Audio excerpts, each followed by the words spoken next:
할렐루야. 지금부터 수요예배 드리도록 하겠습니다.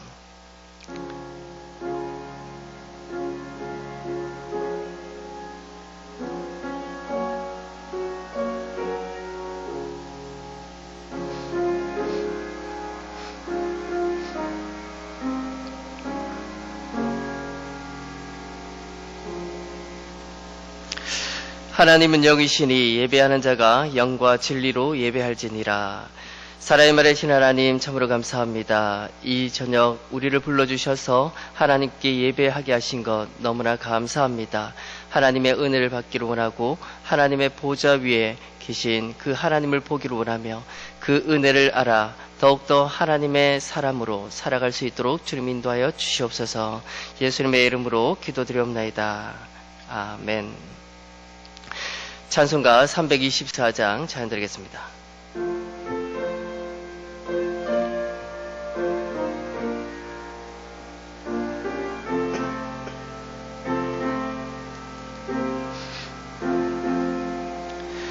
예수 나를 오라네, 예수 나를 오라네.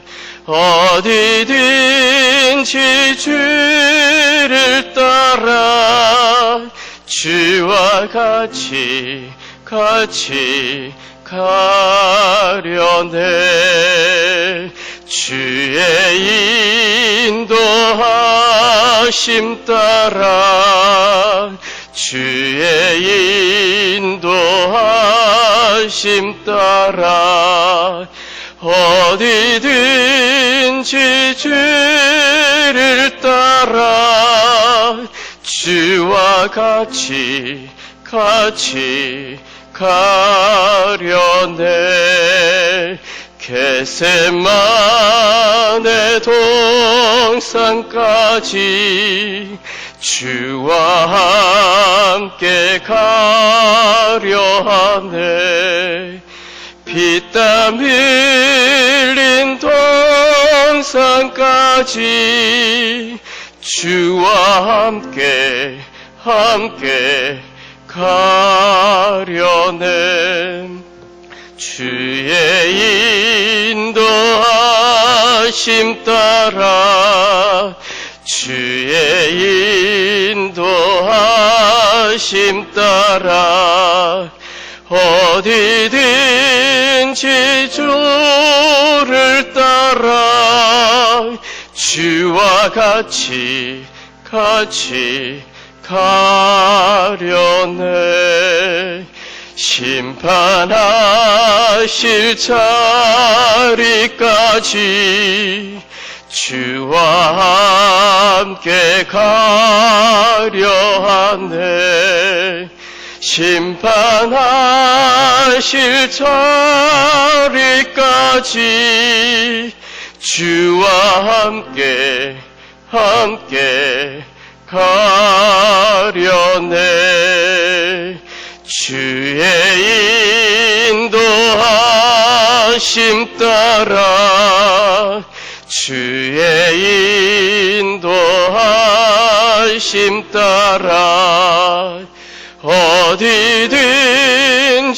주를 따라 주와 같이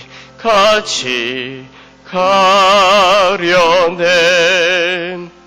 주가 크신 은혜 내려 나를 항상 돌보시고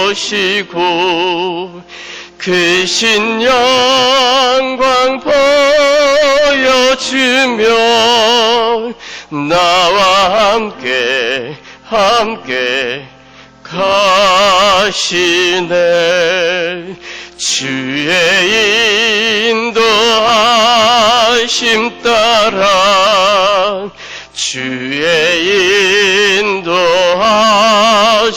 따라 어디든지 주를 따라 주와 같이 가려네.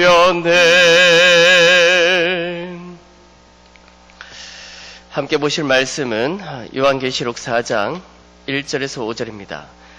요한계시록 4장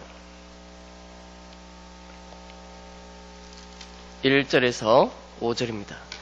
처이신 줄 알고 제가 봉독해 드립니다.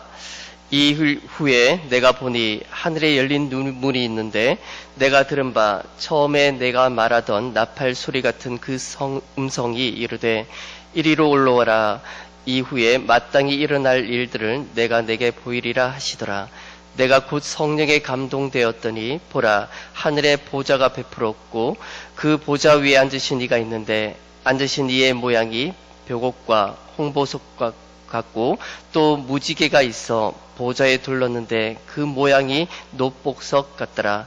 또 보좌에 둘러 24 보좌들이 있고 그 보좌들 위에 24 장로들이 흰 옷을 입고 머리에 금관을 쓰고 앉았더라. 보좌로부터 번개와 음성과 우레소리가 나고 보좌 앞에 견 등불 7이 있으니 이는 하나님의 7 영이라. 아멘. 제가 예전에 그 TV를 보다가 뭉쳐야 산다라는 프로를 한번 본 적이 있습니다. 1년 전에 이제 창단되었고 연예인들이 축구를 하는 프로그램이었어요. 근데 그때 모여서 처음에 경기를 하는데 너무나 이제 초보다 보니까 이제 공만 이제 전부 따라갔습니다. 사실 운동 경기를 하다 보면 좀 시야가 넓은 사람이 있고 또 시야가 좁은 사람이 있습니다. 이처럼 이들이 시야가 너무 좁다 보니까 공만 쫓아가고 또 공만 따라가는 그런 플레이를 하는 모습을 보았습니다. 어느덧 1년이 지나고 며칠 전에 보니까 이들이 이제 시야가 이제 넓어진 거예요. 그래서 공을 쫓아가는 것이 아니라 이제 패스도 하고 또 상대방 이제 수비수가 어디 있는지 또 우리 공격수가 어디 있는지를 이제 보면서 이제 패스를 하는 장면을 보았습니다. 이처럼 스포츠에도 시야가 넓은 사람이 조금 이렇게 넓게 보고 또 플레이를 잘할 수 있는 그런 부분이 분명히 있습니다.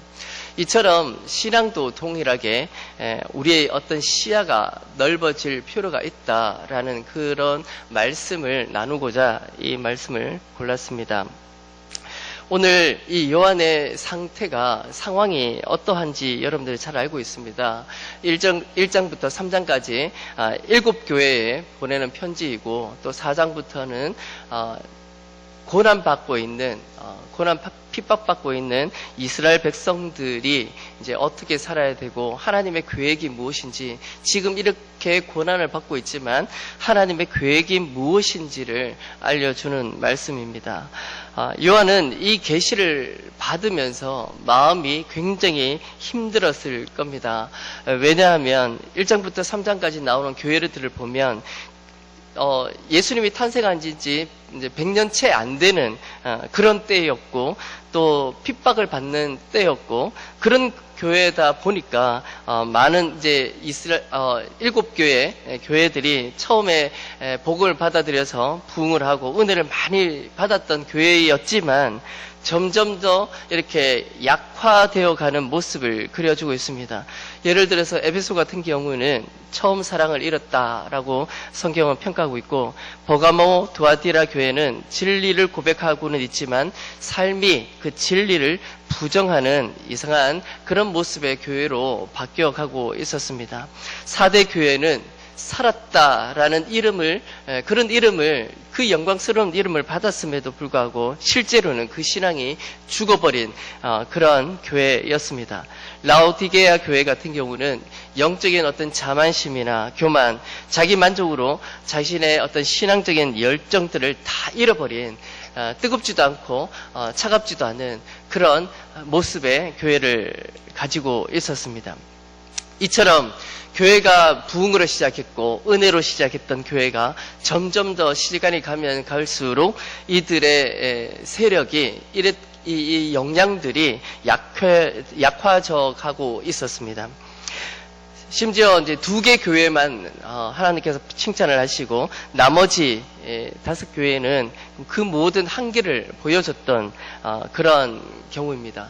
요한 또한 핍박 때문에 이 요한이 밤모섬이라는 곳에 유배 와 있는 상태였습니다.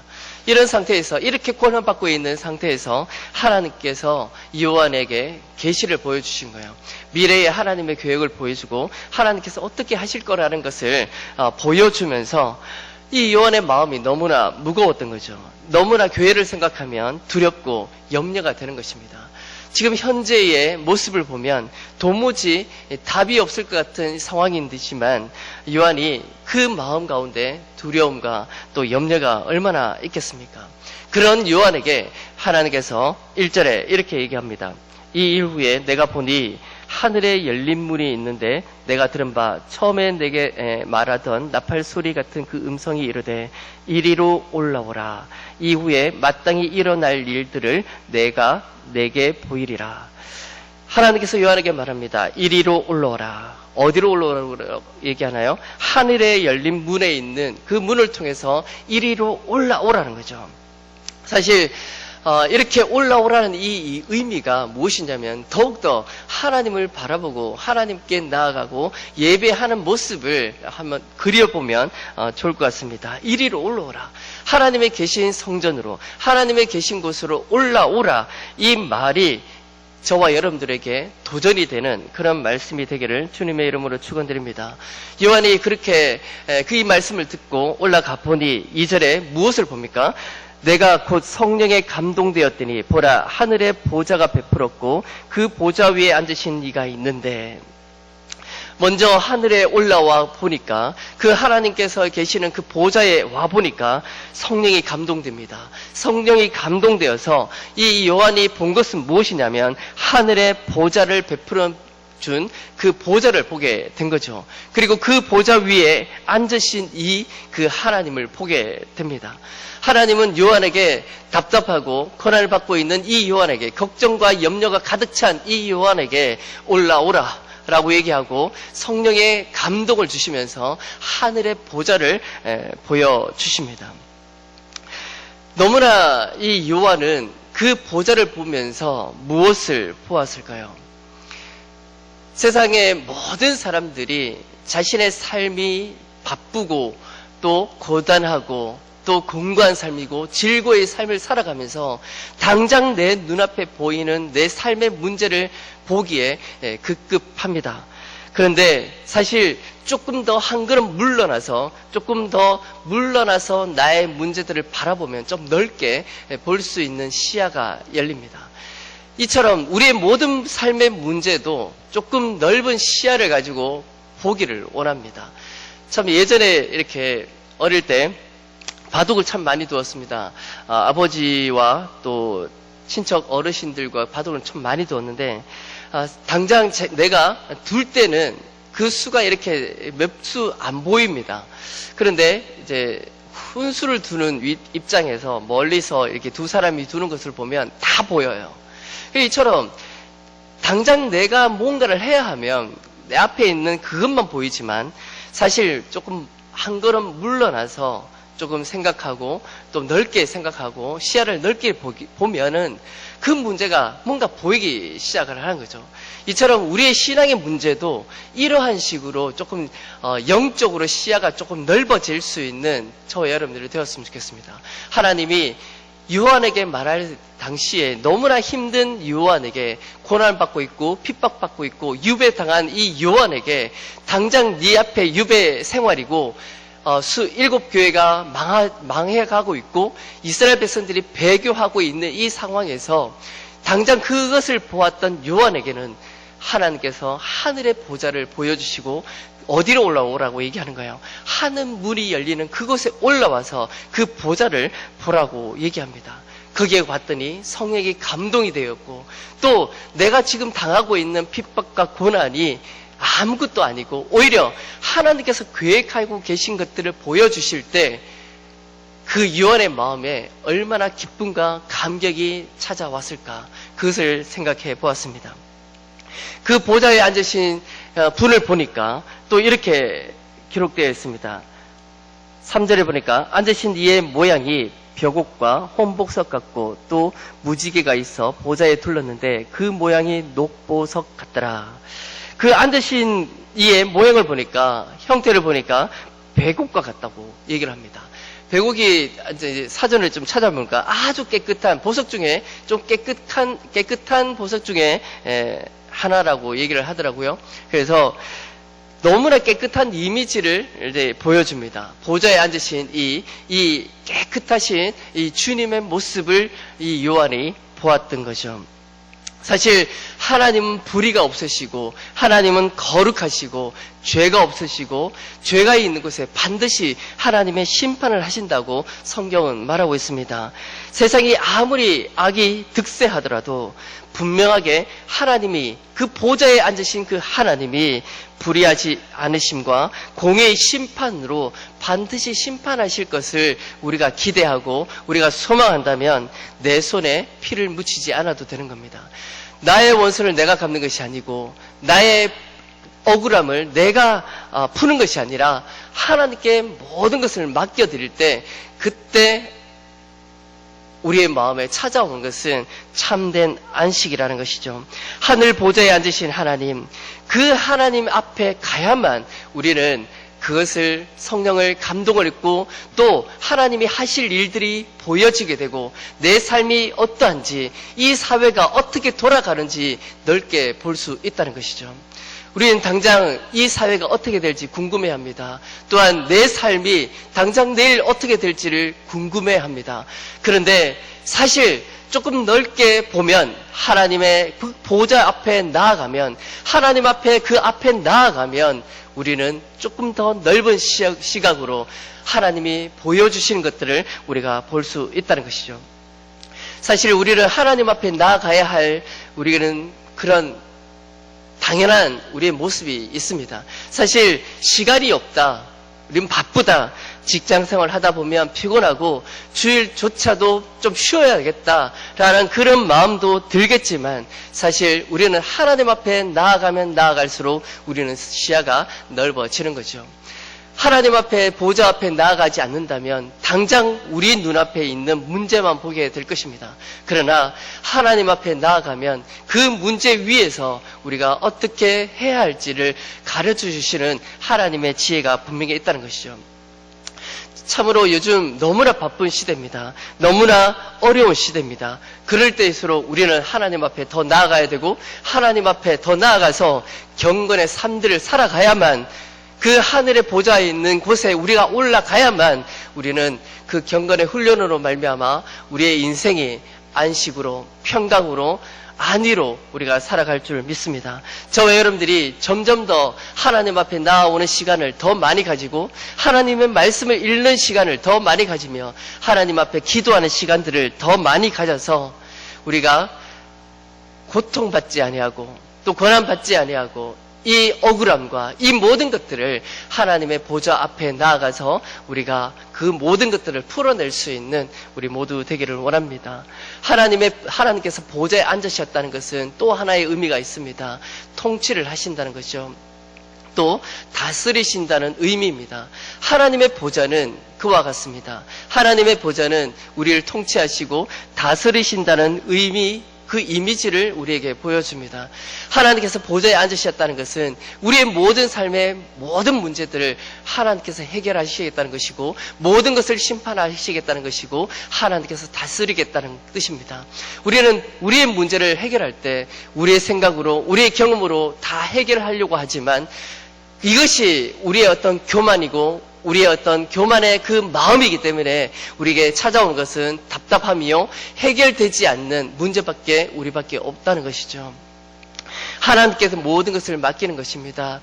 우리의 인생을 붙드시고 우리를 부르셔서 하나님께서 하나님의 계획으로 우리를 인생을 살게 하신 것처럼, 또한 그 살아가면서 모든 하나님의 인도하심 또한 하나님의 다스림 안에 있다는 것을 우리가 깨닫고 하나님 앞에 나아가고 하나님 앞에 매달리며 하나님 앞에 무릎 꿇는 우리 모두 되기를 원합니다. 그래서 하나님의 그 보좌 앞에 여러분들이 올라가십시오.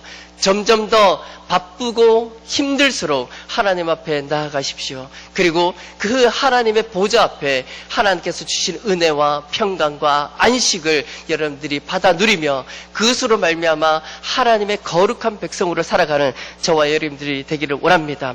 일곱 교회가 그렇게 무너져가는 모습을 보여줬습니다. 그 당시에도 2000년 전에도 이와 같이 교회가 점점 시간이 지나가면 지나갈수록 점점 더 세력이 약화되고 그 이 은혜를 잊어버리고 하나님의 그 구원하심과 그 은혜를 잊어버렸던 그 모습처럼 우리도 동일합니다. 날마다 하나님의 보좌 앞에 나오지 않는다면 하나님의 은혜를 잊어버릴 수밖에 없고 그 잊어버리는 그 우리의 모습을 통해서 늘 고난과 고통과 염려와 걱정밖에 찾아올 수밖에 없다는 것을 우리가 깨닫고 오늘도 하나님 앞에 나오고 이 시간 방송이지만 영상이지만 하나님 앞에 나오는 이 시간이 헛된 것이 아니라 우리의 마음이 하나님 앞에 상달되며 또한 하나님의 은혜가 우리에게 전달되는 귀한 이 예배가 되기를 간절히 소원합니다. 기도드리겠습니다.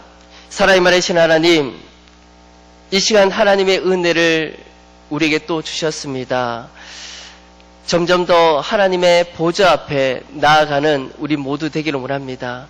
더 바쁘지만, 더 고통스럽지만, 더 혼란스럽지만 점점 더 하나님의 보좌 앞에 나오는 우리 모두 되게 하여 주시옵소서. 우리의 인생이 내가 내 힘으로 이것을 해결하려고 발부둥 쳤던 나의 모습들을 하나님 앞에 고백합니다. 그러나 이 시간 말씀을 통해서 우리의 모든 문제를 하나님의 손에 맡겨드립니다. 우리의 모든 문제를 해결하시고 우리를 다스리시고 우리의 인생들을 하나님 통치하셔서 우리의 모든 문제를 해결하고 이루어질 수 있도록 주님 인도하여 주시옵소서. 점점 더 하나님을 찾기를 원합니다. 더욱더 하나님의 그 보좌를 찾기를 원합니다. 하나님의 말씀을 가까이 하고 더욱더 하나님 앞에 기도하는 시간들을 더 늘리며 하나님 앞에 나아갈 때 하나님의 은혜를 잊지 않고 하나님의 그 구원하심을 잊지 않고 더 감사하며 하나님 앞에 나아가는 우리 모든 성도들 되게 하여 주시옵소서. 예수님의 이름으로 기도드리옵나이다. 아멘. 찬송가 357장 찬양 드리겠습니다.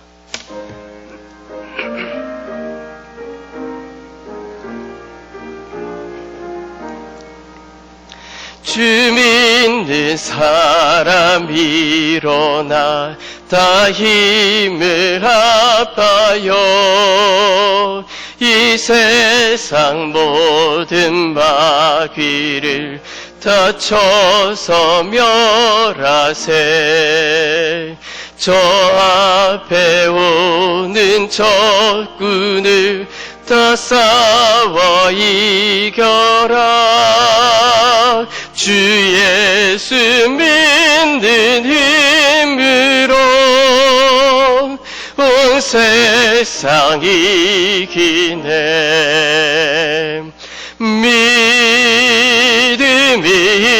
이기네. 믿음이 이기네. 주 예수를 믿음이 온 세상 이기네. 온 인류 마귀 괴율로 큰 죄에 빠지니 진리로 띠를 띠고서 늘 기도 드리세. 참 믿고 의지하면서 겁없이 나갈 때 주 예수 믿는 힘으로 온 세상 이기네. 믿음이 이기네. 믿음이 이기네. 주 예수를 믿음이 온 세상 이기네.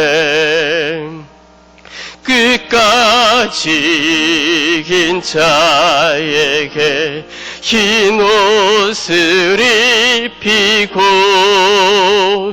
또 영생 복을 주시니 참 기쁜 일일세.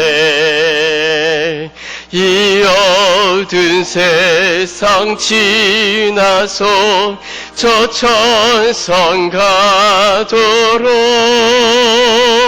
주 예수 믿는 힘으로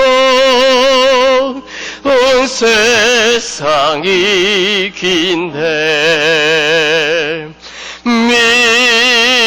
믿음이 이기네. 믿음이 이기네. 주 예수를 믿음이 온 세상이 이기네. 아멘. 교회 앞에 광고 드립니다. 이번 주 새벽 기도회는 가정에서 드리시기 바라고, 또 수요 예배, 금요 예배는 영상으로 예배 드리게 됩니다. 참조하시기 바랍니다.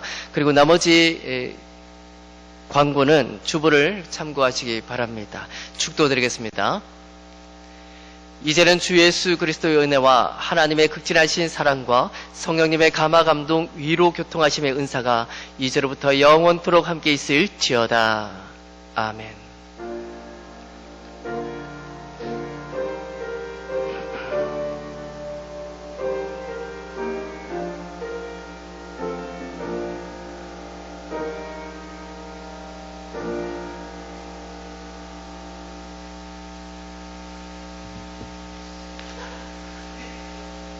됐나?